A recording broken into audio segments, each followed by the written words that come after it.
அனைவருக்கும் இனிய காலை வணக்கம். இணைந்திருப்பது இலங்கையின் முதல் செய்தி வழங்கும் நியூஸ் ஃபர்ஸ்டின் காலை நேர பிரதான செய்தி அறிக்கையுடன் கொழும்பில் அமைந்துள்ள நியூஸ் ஃபர்ஸ்டின் பிரதான கழகத்திலிருந்து உங்களை சந்திக்கும் நான் ஜோடி சுஞ்சன். மறந்திருக்கும் இதனால் இனிய நாளாக அமைய அனைவருக்கும் வாழ்த்துக்கள். அதுபோன்று அமெரிக்கா, ஐரோப்பா, மத்திய கிழக்கென உலகின் பல பாகங்களிலும் இருந்து குளோபல் சக்தியூடாக இணைந்திருக்கும் உங்களை சந்திப்பதிலும் மிக்க மகிழ்ச்சி. விரிவான செய்திகளுக்கு செல்லும் முன்னர் முதலில் எமது அவதானம் தலைப்புச் செய்திகள் வசம். காணாமற் போன தொடர்பான முறைப்பாடுகளை விசாரணை செய்யும் ஜனாதிபதி ஆணைக்குழுவின் வடமாகாணத்திற்கான இறுதிக்கட்ட சாட்சி விசாரணை அமர்வுகள் இன்றுடன் நிறைவு. முறைகேடான விதத்தில் இடம்பெறும் கைதுகளை வன்மையாக கண்டிப்பதாக தமிழ் தேசிய கூட்டமைப்பு தெரிவிப்பு. இலங்கை கடற்பரப்பில் அத்துமீறி பிரவேசித்த குற்றச்சாட்டில் கைது செய்யப்பட்ட 21 இந்திய மீனவர்களில் 20 பேர் தொடர்ந்தும் விளக்கமறியலில். பொலிவியாவில் விசேட தொகையுடையவர்களால் மேற்கொள்ளப்பட்ட ஆர்ப்பாட்டம் கண்ணீர் புகை பிரயோகத்துடன் கலைப்பு.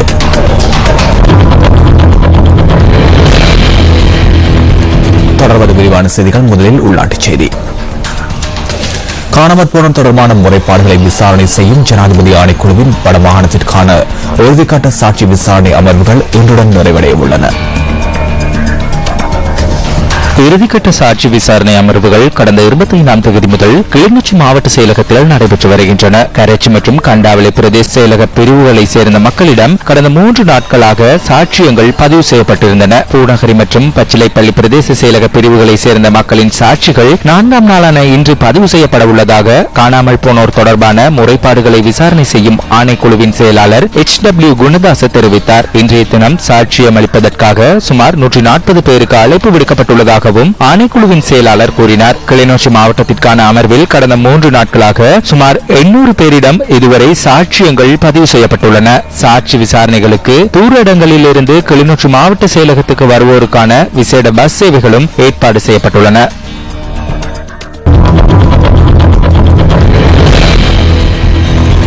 இலங்கை கடற்பரப்பில் அத்துமீறி பிரவேசித்த குற்றச்சாட்டில் கைது செய்யப்பட்ட 21 இந்திய மீனவர்களில் 20 பேர் தொடர்ந்தும் விளக்கமறியலில் வைக்கப்பட்டுள்ளனர்.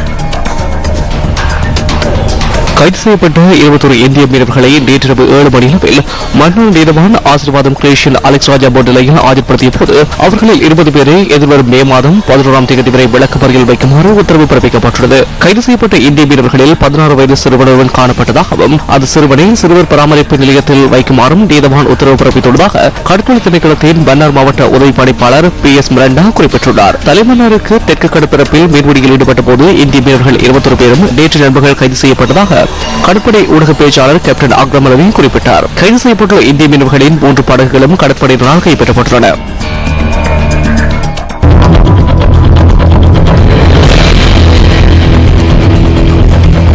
முறைகேடான விதத்தில் இடம்பெறும் கைதுகளை வன்மையாக கண்டிப்பதாக தமிழ் தேசிய கூட்டமைப்பு தெரிவித்துள்ளது.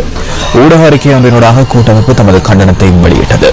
இலங்கை தமிழரசு கட்சியை பிரதித்துவப்படுத்தி மன்னார் மாவட்டத்திலிருந்து வடமாகாண சபை தேர்தலில் போட்டியிட்ட சுப்பிரமணியம் சிவகரன் பயங்கரவாத தடுப்பு பிரிவினரால் நேற்று கைது செய்யப்பட்டமை தொடர்பில் ஆழ்ந்த கரிசனை அடைவதாகவும் கூட்டமைப்பு விடுத்துள்ள அறிக்கையில் சுட்டிக்காட்டப்பட்டுள்ளது.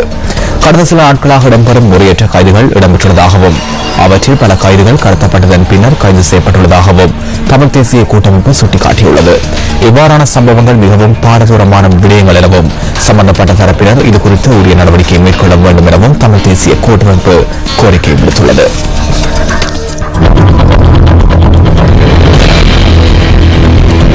மதுரை நகரில் உள்ள பாடசாலை ஒன்றில் 3 மாணவர்கள் திடீர் சுகவீனமுற்ற நிலையில் வைத்தியசாலையில் அனுமதிக்கப்பட்டுள்ளனர்.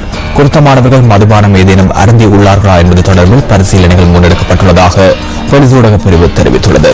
இந்த மாணவர்கள் மூவரும் தரம் 10 கல்வி கற்கின்றதாக போலீஸ் ஊடக பிரிவு மேலும் சுட்டிக்காட்டியது.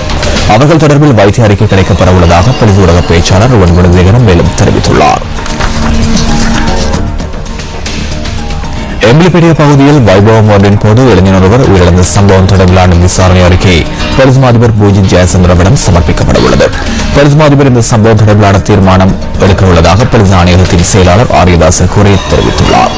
சம்பவம் தொடர்பில் விசாரணைகளை மேற்கொள்வதற்காக 3 போலீஸ் உத்தியோகஸ்தர்கள் உள்ளிட்ட குழு ஒன்று நியமிக்கப்பட்டுள்ளமை குறிப்பிடத்தக்கது. அதற்காக அந்த போலீஸ் உத்தியோகஸ்தர்கள் எம்பிலிப்பேட்டை பகுதிக்கு சென்று பிரதேசவாசிகளிடம் வாக்குமூலம் பெற்று இந்த அறிக்கையை தயாரித்துள்ளனர்.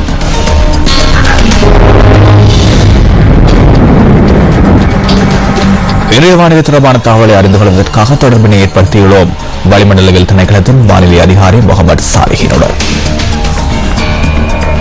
மத்திய சபரகம மேல் வடமேல் மற்றும் தென் மாகாணங்களின் பல இடங்களில் பிற்பகல் 2 மணிக்கு பின்னர் மழை அல்லது இடியுடன் கூடிய மழை பெய்யக்கூடும். கிழக்கு தெற்கு கரையோர பிராந்தியங்களில் காலை வேளையில் சிறிதளவு மழை பெய்யக்கூடும். இடியுடன் கூடிய மழை பெய்கின்ற வேளைகளில் தற்காலிகமாக பலத்த காற்றும் மின்னல் தாக்கங்களும் ஏற்படக்கூடும். மின்னல் ஏற்படுகின்ற சந்தர்ப்பங்களில் பொதுமக்கள் அவதானத்துடன் செயற்பட்டு இழப்புகளை தவிர்த்துக் கொள்ளுமாறு கேட்டுக் கொள்ளப்படுகின்றனர். கடல் பிராந்தியங்களை பொறுத்தவரையில் நாட்டை சூழ உள்ள கடல் பிராந்தியங்களின் பல இடங்களில் பிற்பகல் 2 மணிக்கு பின்னர் மழை அல்லது இடியுடன் கூடிய மழை பெய்யக்கூடும். திருகோணமலை தொடக்கம் பொத்துவில் அம்மாந்தோட்டை ஊடாக காலி வரையான கடல் பிராந்தியங்களில் காலை வேளையில் சிறிதளவு மழை பெய்யக்கூடும். காற்று மணித்தியாலத்திற்கு 20 முதல் 30 கிலோமீட்டர் வேகத்தில் தென் திசையில் இருந்து அல்லது தென்கிழக்கு திசையில் இருந்து வீசும். நாட்டை சூழ உள்ள கடல் பிரதேசங்கள் கொந்தளிப்பாக காணப்படாத போதிலும் இடியுடன் கூடிய மழை பெய்கின்ற வேளைகளில் தற்காலிகமாக கொந்தளிப்பான நிலையில் காணப்படும்.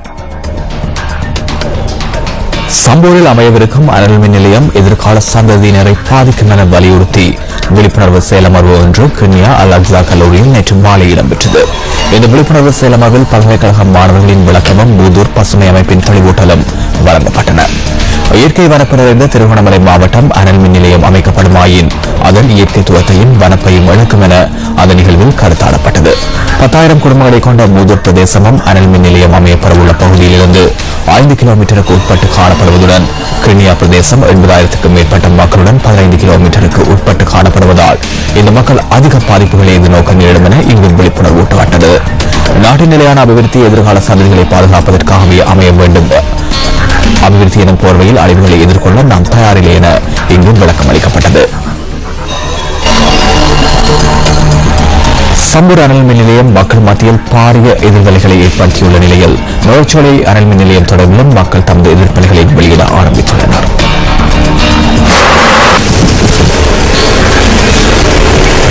புத்தளம் மாவட்டத்தில் அமையப்பெற்றுள்ள நுரைச்சோலை அனல் மின் நிலையத்தினால் தாம் பல்வேறு சிரமங்களை எதிர்நோக்குவதாக மக்கள் விசனம் தெரிவிக்கின்றனர். கரண்ட் இல்ல, ஓடு கட்டித்தாருன்னு ஓடு கட்டித்தாருன்னு சொன்னாங்க. ஓடு இல்ல, இவ்வளவு காலத்துல கரண்ட் இல்லைங்க, தூசி, பிள்ளைங்களுக்கு ஒரே வியாதி, பார்த்தீங்க தொழில் ஒன்றும் சரிவார இல்லை. அனல் மின்சாரம் இருந்ததுக்கு வேலை இல்லை, நமக்கு ஒரு இதுவும் இல்லை, ரோட்டும் இல்லை, ஒன்றும் இல்லை, கரண்டும் இல்லை. 32 வருஷமா இருந்து ஒன்றும் கரண்டும் இல்லை, ஒன்றுமே இல்லை. கஷ்டம். சரியான கச்சாங்காலத்தில் இருக்கையில சரியான தூசி, அதோட தண்ணியும் பழுதாக்கிட்டு வருது. நல்ல தண்ணி இப்போ குடிக்கலாது தண்ணி. தொழில் வர மாட்டேங்குது. தொழில் எவ்வளவு செஞ்சாலும் எவ்வளவு தண்ணி போட்டாலும் தொழில் வருது இல்லை. போற மற்றது புகை, இந்த அதால தும்மல்கள் வருது.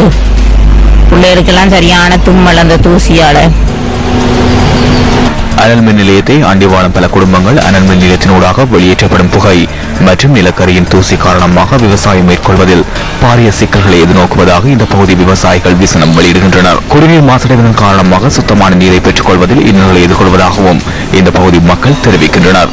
தூசி காரணமாக பல்வேறு தோல் மற்றும் ஏனைய நோய்களுக்கு சிறுவர்கள் பிரதேசவாசிகள் உட்படுவதாக மது பிராந்திய செய்தியாளர் குறிப்பிட்டார். இதேவேளை அனல் மின் நிலையம் அமைப்பதற்கு காணிகளை பெற்றுக் கொண்டுள்ள போதிலும் அதற்கான நஷ்ட ஈடுகள் முறையாக வழங்கப்படவில்லை எனவும் மக்கள் விசனம் வெளியிடுகின்றனர். தமக்கு நிரந்தர வீடுகளை அமைத்து தருவோம் என கூறியவர்கள் இன்று வாக்குறுதிகளை மறந்து வாழ்வதாகவும் அனல் மின் நிலையம் தமது பகுதியில் அமைக்கப்பட்டுள்ள போதிலும் தமக்கான மின்சாரம் இதுவரை வழங்கப்படவில்லை எனவும் பாதிக்கப்பட்ட மக்கள் சுட்டிக்காட்டுகின்றனர். தேர்தல் காலங்களில் வாக்குகளுக்காக படையெடுக்கும் அரசியல் தலைமைகள் இந்த விடயத்தில் பாராமுகமாக செயற்படுவது ஏன் என மக்கள் கோரிக்கை விடுக்கின்றனர். நஷ்டம் போகுது. வருஷத்துக்கு 6 மாசம் எங்களை தொழில் செய்யலாம். 6 மாசத்துக்கு நிலக்கரி தூசி டஸ்டால தொழில் எல்லாம் சரியா பாதிப்புக்குள்ளாகுது. அடிக்க முடியும் எங்கள்கிட்ட சொன்னாங்க, எந்த ஒரு பாதிப்பும் இல்லை, மக்களுக்கு எந்த ஒரு இதுவும் இல்லைன்னு சொன்னாங்க. எல்லாருக்கும் இருக்க மாதிரி இருக்கலாம், எந்த பாதிப்பும் வராது அப்படி இப்படின்னு சொல்லி அணு மின்சாரத்தை செஞ்சாங்க. அது திரைப்படம் தொடர்பான தகவலுடன் நியூஸ் ஃபர்ஸ்டின் தினத்திற்கான காலை நேர பிரதான செய்தி அறிக்கை நிறைவுக்கு வருகிறது. நியூஸ் ஃபர்ஸ்டின் அடுத்த மணித்தியாளர் செய்தி அறிக்கையை 10:25 பாருங்கள். வணக்கம். Hotline 0114-896-896 www.newsfirst.lk. Feedback at newsfirst.lk.